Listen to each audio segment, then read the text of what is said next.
You hear so many stories of those struggling with addictions, but very few about the people who had to live with, support, and love them. Many of these stories are not told due to shame, guilt, and fear. Marietta has shared her husband's battle with addiction, but now it's time for her to share a part of her story, married to an addiction.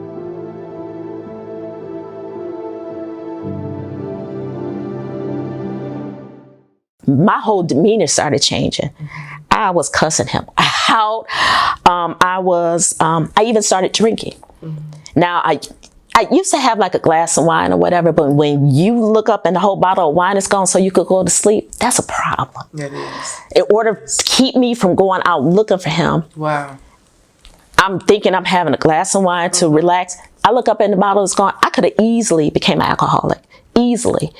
And then one thing his baby brother told me, he said that somebody else in their family did the same thing. They were married to somebody that was an addict, and they were going out looking for their husband and trying to help him, whatever, and they got caught up in it and ended up doing drugs. So he told me, Marietta, don't do it. It doesn't matter what happens because it's his choice to do what he does. And then, like I said, Bernard was brutally honest when he was in his right mind. But after that time, I rolled up on him and kind of beat him down a little bit. That was the last time that he did that as far as the money. How did your marriage to Bernard end? It ended, we were married in September 2005, and he died September. So we were married September 24th, 2005. He was murdered September 27th, 2009. He rented out the car to someone and they didn't return the car. And evidently there was some altercation with the person he was trying to get the car back from. They shot him, put his body in the car and burned the car. But now the one thing I can say is while he was in the addiction, I always knew when the addiction was like calling him, when the drugs were calling him. And whenever he drunk, that was like a trigger for him. So if he drunk beer, he never really drank wine. I kind of knew, and I kind of knew by his mannerisms. So after I stopped going out in the streets looking for him, the other way that I tried to like deter him from doing it was hiding the keys or distracting him, some type of way. Us women, we know how to distract men. And I'll leave it at that. But just to try, you would think, but no, it didn't. That's a whole nother story.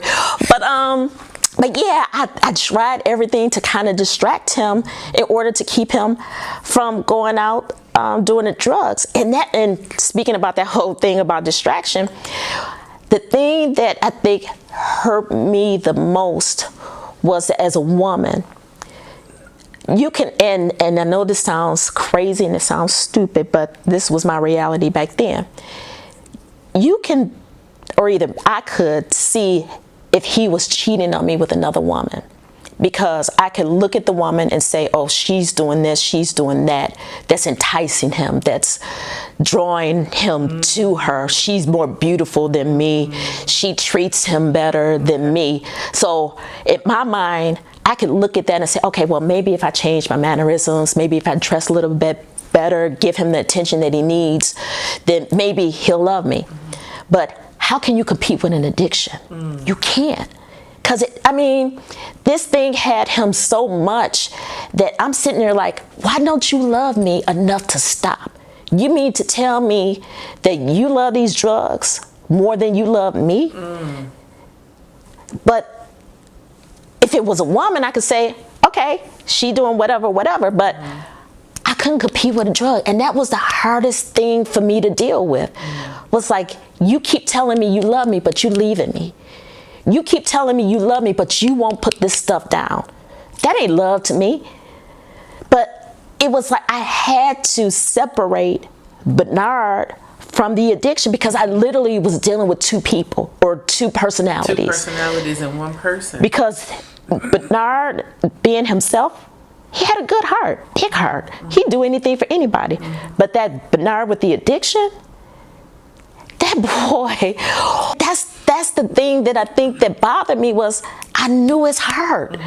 But yet this demon that I'm looking at, that was literally breaking my heart.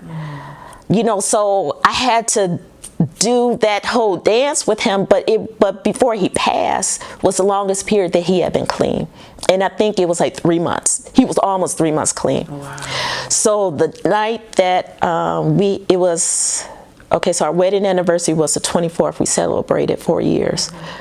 And so we went to the zoo that Saturday after our anniversary. So our anniversary was on a Thursday. And then we went to the zoo that Saturday. He hung out with his cousins and his friends and stuff.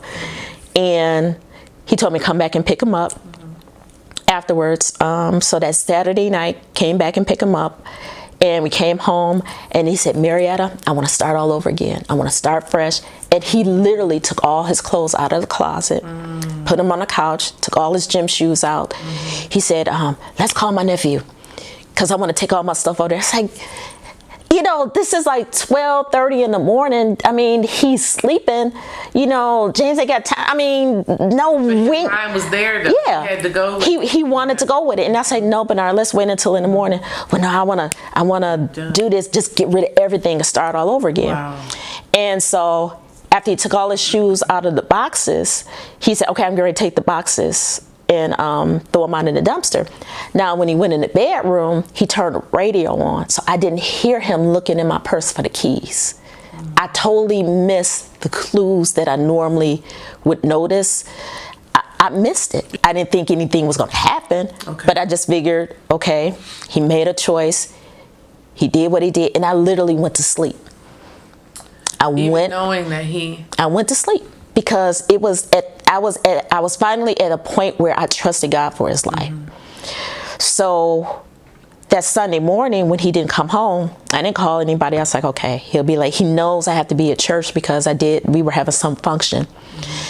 And as I'm sitting there waiting for him, the police come to the door, and then that's when they told me that they found my car and that a body was burned in the car. But they asked me to describe Bernard, and I did. And they said, well, no, that might not be him, but, you know, still we need you and your family to go. It was your car. Yeah, to go, you know, to the morgue the next day, even though they knew it was him based on my description, because the only way his brothers were able to identify his body was because of the tattoo on his arm, because the body was so burnt. So the tattoo that he had on his arm was the arm that he was laying on in the car, so it didn't burn that part. So that, and then later on, his dental records was how they were able to identify his body.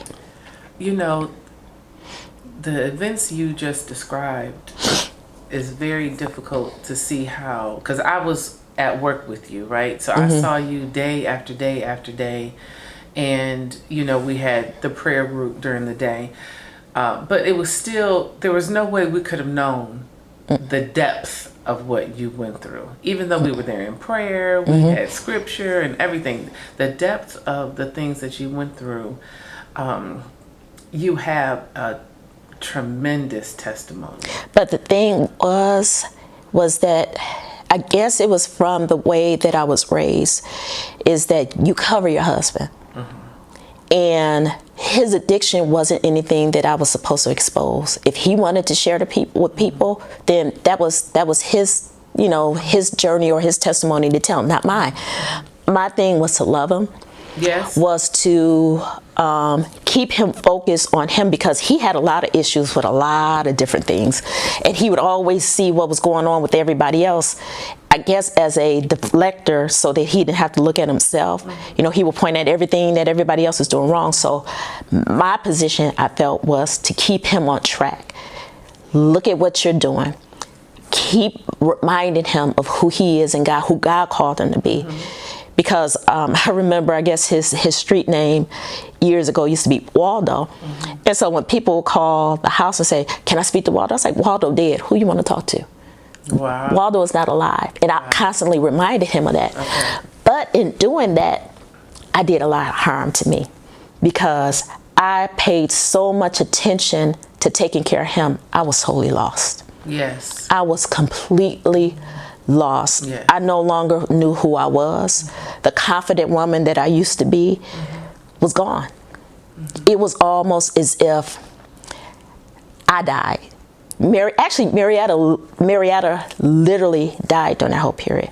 I had no existence. My whole life was to take care of him and to make things better for him, so that when he passed, it took me years. That, I think, the journey of the addiction while he was living was hard, but the life after that was just as hard, because here I am now trying to figure out who I am outside of this identity that I created as being the wife, the protector, the one that kept everything together.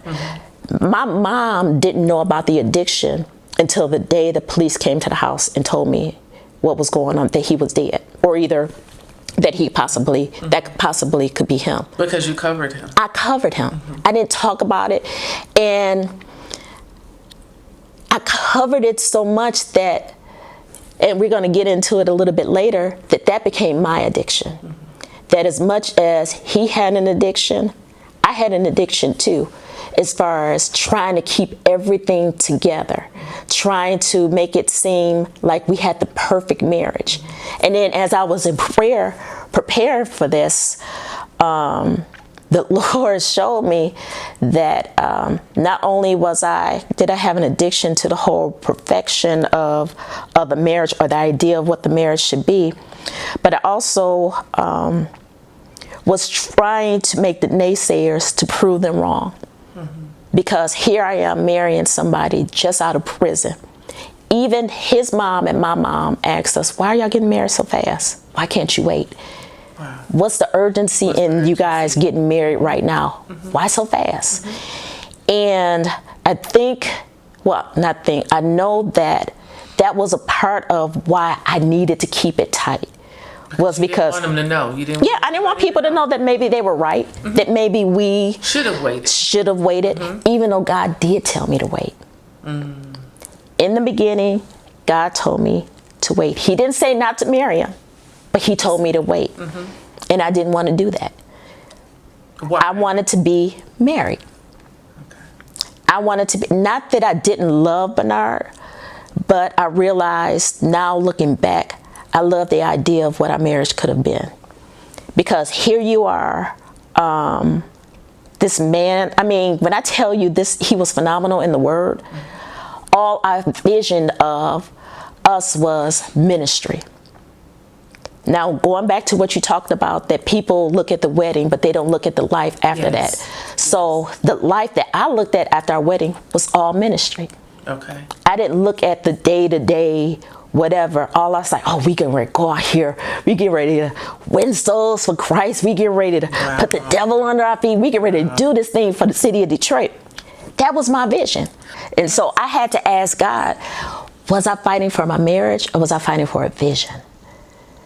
Was I fighting to keep my husband off drugs, or was I fighting for the thing that I envisioned our marriage was supposed to be?